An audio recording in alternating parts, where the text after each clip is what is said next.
Hello friends, welcome back to the new tutorial of the React Native. Today we are going to learn about how to add the vibration into your React Native application. So those who haven't subscribed my channel yet, please do subscribe my channel, and if you like the video, please do like, share and comment on my video. So let's get started.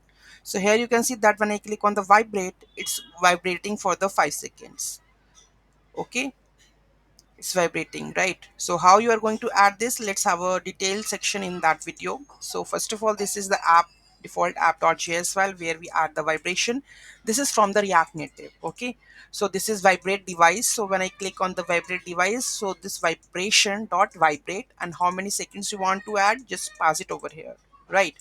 And this is that part, right?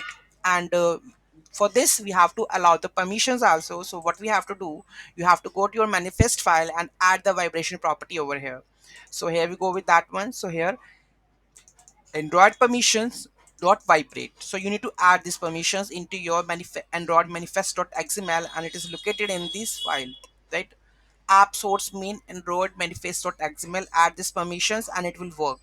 Okay, so any doubt, any query in that, do let me know in the comment section. Thank you so much for watching this video, and don't forget to like, share and comment on my video.